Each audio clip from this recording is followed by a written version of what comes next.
What's going on, Sandbox MMA fans? We're doing a breakdown and recap of UFC Denver that just happened this weekend. I went 6-5 on the card, bringing my overall record to 179 and 105. So again, not too great. It's a hard card to predict. I'm coming down a little bit of a cold stretch here, but at some point it's going to turn back around, right?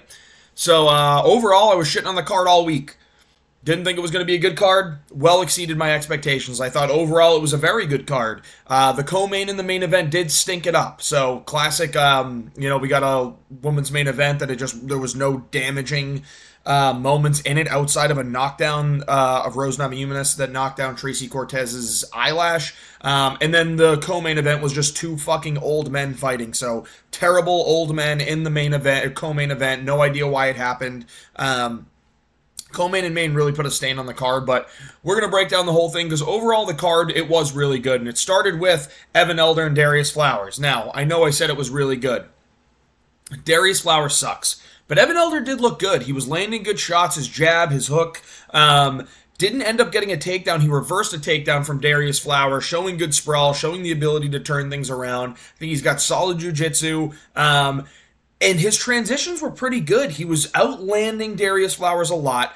Darius Flowers was milking, I want to say it was a groin shot, or he was milking something like really, really bad and kept saying that he was going to take his time. It was right at the start of round two. Evan Elder ended up just putting it on him after that and gets on top, transitions to mount very easily, and gets his arm triangle submission. So he did it without even having to move to half guard, which was really, really good to see. He's got good squeeze, good power, but Darius Flowers is just terrible. Gotta cut the guy. 0-3 in the UFC.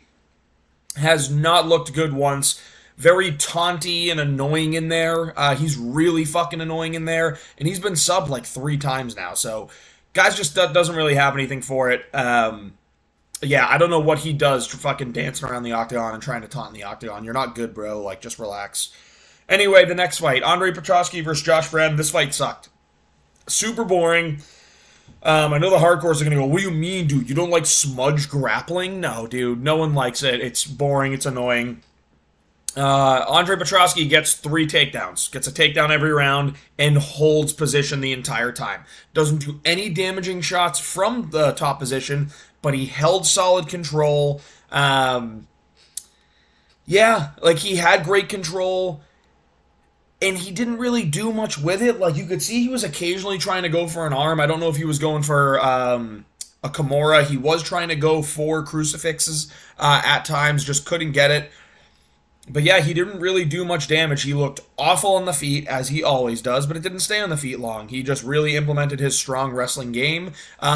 I will say, I don't think his transitions are that good. I think he's very strong, he's very powerful. He couldn't get the submission on Josh Fremd, and to try and keep pulling that off on Mount when he had the ability to move to half guard and get that tighter squeeze, put his belly flat on the mat, and really get that tighter squeeze.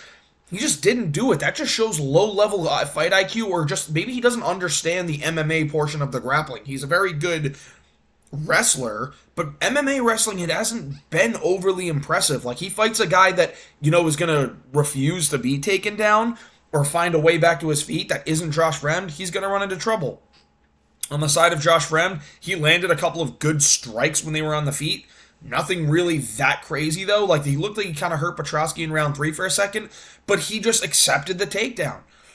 Had no ability to get back to his feet. He didn't want to get back to his feet. He didn't look like he knew how to sprawl on a takedown attempt. So, path of least resistance, if you're fighting Josh Fremd, get the takedown and transition as quick as you can, because this guy's got nothing for you. I know he's a Brazilian Jiu-Jitsu black belt, but I very heavily question where he got it now. So, overall, boring shit fight. Josh Fremd accepted going to the ground, and Petroski does need to work on his transitions and his ability to submit people. So, he has a good head and arm choke. I just don't know why he wouldn't transition to half guard to get the strongest choke.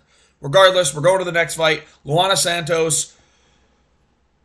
We all love Luana Santos. She's really fucking hot.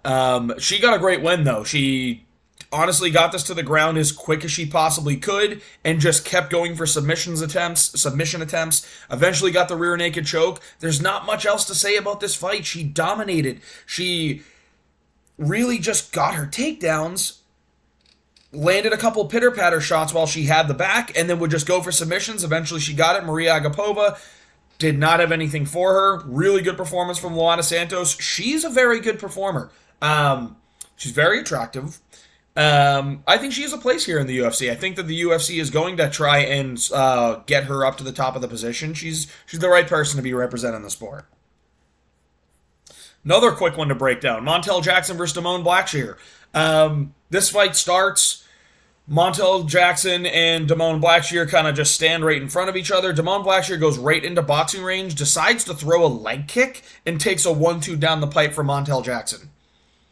I don't know if it was octagon jitters or he just wasn't, it was the first 18 seconds of the fight. You see sometimes guys just get caught off guard and it takes a little bit into the fight for them to really get in their groove. Damone Blackshear looked like that's what it was. He got into the boxing range and threw a leg kick and just took a 1-2 down the pipe that knocked him out clean. Very clean. Great power from Montel Jackson. I have no idea how he doesn't knock out guys like JP Bays and Ronnie Yaya, but instead he knocks out Damone Blackshear, who puts up a great performance against Mario Batista. MMA will never make sense. MMA math never works. Don't try and use it. You're dumb if you do. But Damone Blackshear, he just got chinned really quick. I don't know why you would try and throw a leg kick in boxing range as the first strike of the fight. Doesn't work. We saw Peyton Talbot literally knock out Giannis Gamori doing that. I was very high on Damone Blackshear, and he got absolutely starched. Now, I do think he's still a very good fighter, but now you're looking at a 14-6 record, and you're going to have to rack up some wins before you start to get a chance up in that welterweight or in the bantamweight division. Overall, though, Montel Jackson has power, quick hands, the 1-2 straight punches right down the pipe. Dom Cruz called it right away, so watch out for the straight punches. Right on cue. 1-2 down the pipe, knocked out Damone Blackshear. Great win, great knockout from Montel Jackson. Let's get him up in the rankings. I mean, I think he's 31 or something like that now. Let's get him into the rankings. He's a talented fighter, and he deserves a shot at the rankings. I'm thinking Pedro Munoz, but we got a matchmaking video coming out shortly after this one, so make sure you tune in. Jasmine Jasudavicius versus Fatima Klein. So Fatima Klein is a very, very skilled fighter. She's one of the top prospects in women's MMA that was coming over to the sport, and people thought big things about her. I did think that overall Jasudavicius would be bigger than her. I think she was going to be stronger than her, and she kind of proved that she is. Fatima Klein landed some good combinations on the feet, but when it would go to the ground, it was just Jasmine Jasudavicius dominating her in the way that I kind of thought she would. I thought she would outstrike her a little bit, but I also thought that she can get the takedowns and she can land some powerful shots. She's just too big. She won the fight that way every single round. She was landing okay on the feet, would get a takedown, or reverse Fatima Klein's one takedown and just start landing good ground and pound, getting good control time. Overall, good performance from Jasmine Jasudavicius. Tough for Fatima Klein, taking this on really short notice. I do think she should probably move to strawweight. I think she has a better chance. She did look a little undersized there. And Jasmine Jasudavicius is now 11-3. She's 35, but that brings her to, I want to say, the 15th spot in the ranking. So let's see her fight. Let's see her continue to move up those rankings. Good performance from Jasmine Jasudavicius. Really, really good performance. Jasudavicius, not Jasudavicius. Josh Van versus Charles Johnson. This fight was going exactly how I thought. Charles Johnson won round one based off of volume, outstriking him. Was a close round, kind of. I think Charles Johnson won it clearly, but Joshua Van did enough for there to be a little bit of a robbery involved if it went to a decision. Round two, Joshua Van really starts to pick it up. He wins round two. I don't care what Lucas Tracy thinks. Joshua Van won round two, landed the better shots, landed a lot of shots, was going to the body, up top, landed a lot of power. The combinations looked slick. It was 1-1 going into round three. Then round three, Charles Johnson came in there like a bat out of hell. Now, just pressured Joshua Van going forward the whole time, and instead of composing himself, maybe level changing and just trying to slow down Charles Johnson's early onslaught, Joshua Van decides he wants to throw punches with him, and Charles Johnson lands a fucking nasty uppercut that knocks him out. Great win from Charles Johnson, super talented guy. I said this fight was going to be a lot closer than people are calling it. Joshua Van is a very good fighter. He's 22, guys. He's going to learn. He's going to get better. I do think he should take some time off. People are saying change his style. People are saying that he just doesn't have it in for MMA at the UFC level because he's too short and stuff. I get it. He's short. He doesn't have great reach, but his skills are all there. He does have a good chin. He just kind of took the right shot from Charles Johnson. I don't want to discount this guy as a serious prospect, though. Charles Johnson's a really tough out, and Charles Johnson beats the fuck out of a lot of people. He's deserved to be in the rankings for a while now, and you're going to see I'm going to give him a rankings fight in the matchmaking event. I think he deserves a shot in the top 10 at this point. Skip the top 15 at flyweight at this point, because he's good. But Joshua Van, really, really good boxer. Did a good job working in the body shots and got really good combinations going, but the volume that Charles Johnson threw was too much, ended up landing a great uppercut, and that's what ended the fight. Now, what I'm going to say about Joshua Van before I continue to praise Charles Johnson after this.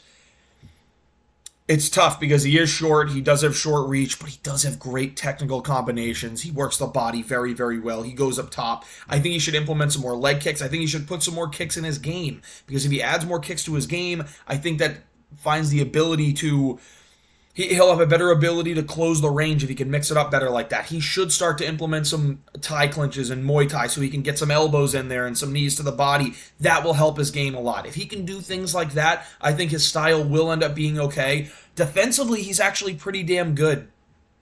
I know Charles Johnson landed at a little bit under 50% rate at him, just under, but he did throw a ton of volume, and like a lot of it was very easy pitter-pattery jabs that were just touching Van, that Van was trying to actually counter off of. So again, this isn't the end of the world for Van, man. It's a tough fight.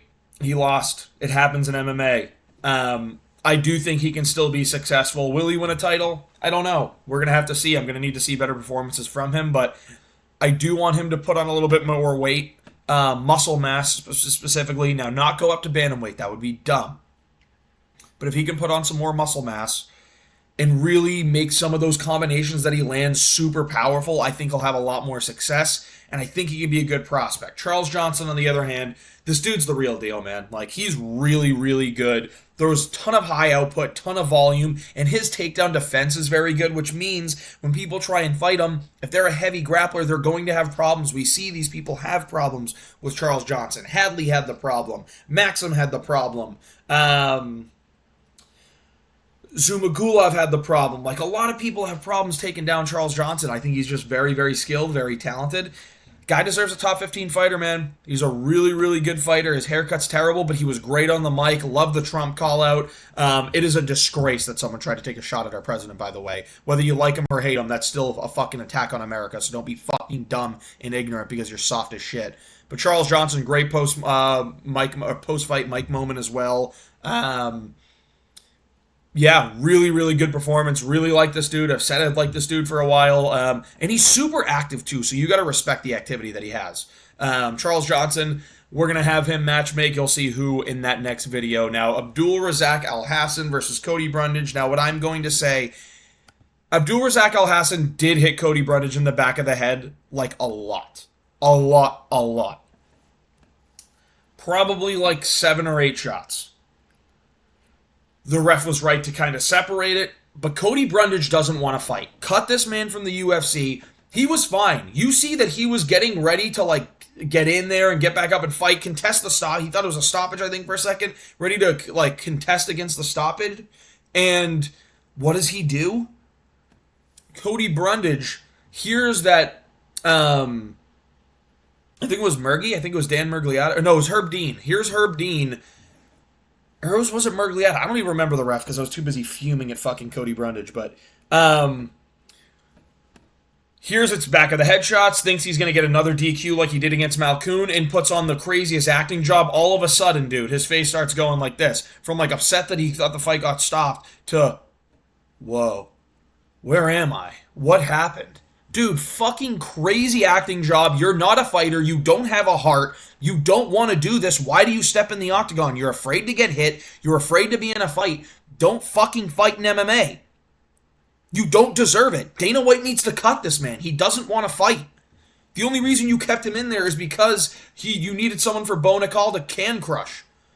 Now you have a situation where he looked like he wanted to fight against Bonacall, but that's because he didn't think he was going to get punched in the face that much, and he was right. Cody Brundage is a pussy. He's a soy bitch boy that doesn't deserve to be in the UFC. This guy doesn't want to fight. Cut him. He's a fucking loser. On the other side, Abdulrazak Alhassan, clean up your shots, dude. Are you fucking stupid? You're 38. You just lost a huge moment for yourself. The guy doesn't want to be in the octagon with you anyway. You could have just hit him straight on, and he would have fucking crumbled. Cody Brundage is a fucking pussy. Abdul Razak Al Hassan is dumb, stupid human being. Cody Brundage is a massive bitch. This guy doesn't want to be in the octagon, dude. I refuse to believe that he does. He just wants to cower out. He looks for the easiest way out every time. Puts on a crazy acting job. I can't see. I don't know. The back of my head hurts. Oh, what happened? I don't know where I am. You're a fucking liar. We all saw it. Give him a fucking Oscar, dude. Congrats, dude. You won the Oscar, fucking bitch boy.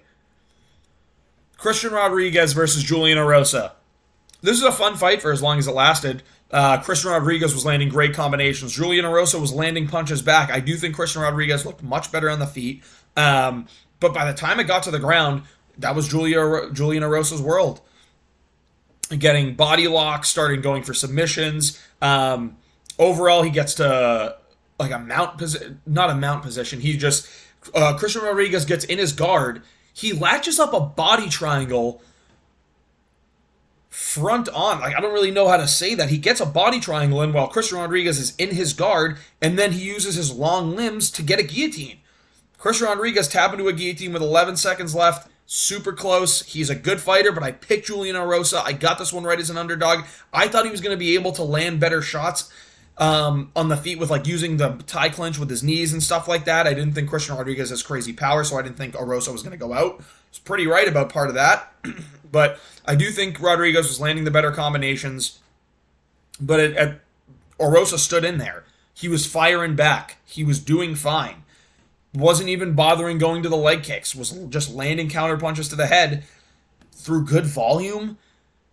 And he won the fight. He got his guillotine choke submission. You guys and Christian Rodriguez kind of walked right into that submission. So it's crazy to see like Julian Erosa beats the better fighters. And that's kind of part of the reason I picked him as well. Is like he fights up or down to his competition. It's crazy to me, but he does. Julian Erosa, great submission, great win. That was awesome. Great guillotine submission. Christian Rodriguez back to the drawing board. I guess Christian Rodriguez can't beat anyone unless he's either missing weight or it's an undefeated prospect that we want to see do well. So fuck you, Christian Rodriguez. We don't like you. I'm glad you lost, little bitch boy. Gabriel Bonfim versus Angelusa. I can't believe that Gabriel Bonfim outpaced Angelusa, outworked Angelusa through 3 rounds at altitude. Angelusa does not throw a single punch with intent to hurt somebody behind it. He throws pitter-pattery jabs, and then it gets to round 3 and he's tired, and he just kind of throws feints and doesn't throw anything. Where Gabriel Bonfim was landing good shots, he would land 1-2, get the tie clinch, and just slam knees to Angelusa's ribcage, destroying the solar plexus. Excellent work from Gabriel Bonfim. Showed us that his cardio is better than we saw it was against Nicholas Dalby. He got to stop jumping for those guillotines, though. Those jumping guillotines are going to get you in trouble, brother. Don't do it. Not at this level in MMA, especially when everyone's hot and sweaty. Don't do it. You can maybe try it in the first round against someone that's very lanky, but I wouldn't try it against people that have no neck like Angelusa. Angelusa is incapable of throwing a punch to hurt somebody. He's incapable of throwing good technique. He just feints the entire fight and hopes that the Gabriel Bonfim will get knocked out by his feint. So I don't know what Angelusa thinks he's doing, man. I think he's fucking terrible. But he's a tough out. He's tough for people to get out of there, so respect to that. But Gabriel Bonfim, man, looked good on the feet. Again, not great, but he was good. He looked improved on the feet, I guess is the way I'll put it. But when he would use his punches to get to the tie clinch and slam knees, dude, he's going to finish people with those knees if he keeps doing things like that. I love that technique that he used, and I think he is a really good fighter. So let's see who we want to matchmake him against yet. It's a good win against Angelusa. He was supposed to win, but he won it in a way that I didn't think he could, which was great to see. Good performance from Gabriel Bonfim, and he's a young prospect too. Drew Dober and Gene Silva, fight of the night. These guys are winging fat, strong punches, great combinations, 1-2s, powerful shots. Round 1, I give to Gene Silva. I thought Drew Dober was having a tough time getting off. Round 2, I did think that Drew Dober actually won it.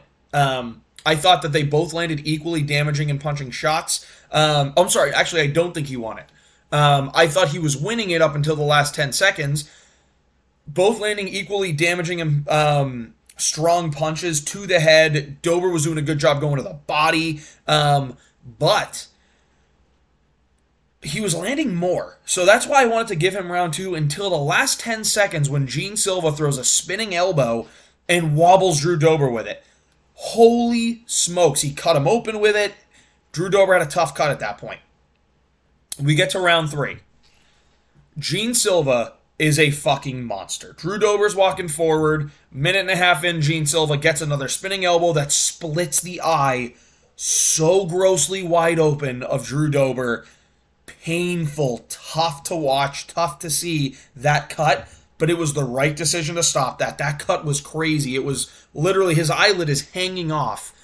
What a performance from Gene Silva, going up in weight and beating a tough guy like Drew Dober, who has a great chin. Who said that his chin was over? I think Left Lane MMA say his chin was overrated, but dude, it wasn't his chin that failed him in this fight. It was the split cut of an eye. He wanted to keep going, but you can't let him keep going. So, love Left Lane MMA's content. I think he's a funny guy. I think he's based as fuck, but I disagree with that take. I do think Drew Dober's chin is still very, very strong.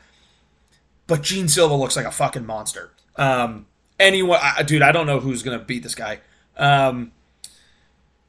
The finishing instincts, the killer instincts, the way this guy fucking hurts people, the ominous presence he have, the confidence. The one thing I will say about Gene Silva that does annoy me, he likes to have fun in the fight. I get that, but if you're in the middle of the fight, dude, pay attention. Because if you face a guy like Josh Emmett and you're not paying attention for a split second, it takes one overhand. I don't care how good you think your chin is. One overhand from Josh Emmett will send you to the Shadow Realm. It is what it is. I think Gene Silva is one of the most fun fighters in the UFC right now. I want to see him rocket up the division, whether it be 45 or 55. But this guy is a fucking problem. Just stay focused. Because every time he would go for like high fives, Dober would be like, yeah, dude, high five, punch to the body. He would yap to Dober's corner, and Dober would start punching him at that point. Smart move on Dober. If the guy's not paying attention, you just go for it. It's not like you're touching gloves and it's a cheap shot. So Gene Silva, just stay locked in because you seriously have a chance to rock up this division and fight for a title one day, and he's only 27. I want to see him do really well. Just stay a little bit more locked in, which will come with more octagon time. I think so. Awesome fighter, fun fighter. This is the fight of the night. Shout out Drew Dober. Drew Dober baiting commentary to giving him a microphone. I thought he was going to retire. In his hometown of Denver, I thought he was going to retire, but all he did was pretty much amp up the crowd, amp up the fight, say, great job, crowd. This was an awesome fight. Thanks to Gene Silva. Awesome fight, all this stuff.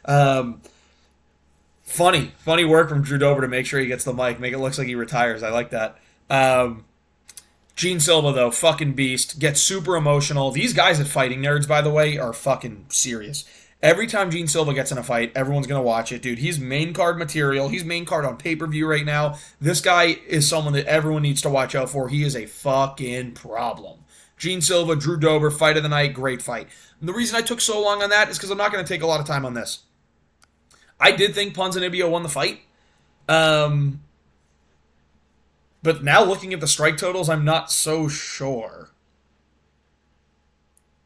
I don't know. When I was watching, I thought Ponzinibbio won the fight rounds 1 and 3, but maybe not. Maybe I'm wrong. Don't care. It was a split decision. It was a coin flip. It was a super close fight because I'm okay with it going in either direction. The clearest round was Muslim Salikov in round 2 to me.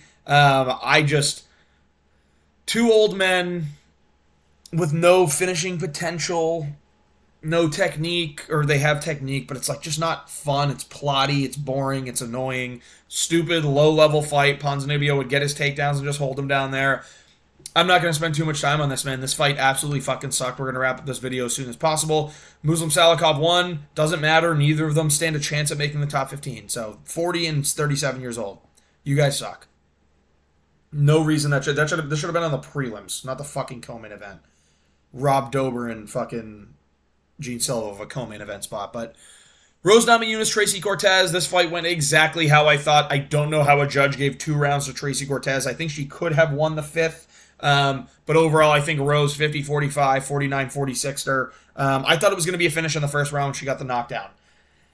It wasn't. It ended up being a classic Rose main event fight now where we get to see just a pitter-patter decision after one exciting moment. Don't get me wrong, Rose outclassed Tracy Cortez, looked good, looked technical.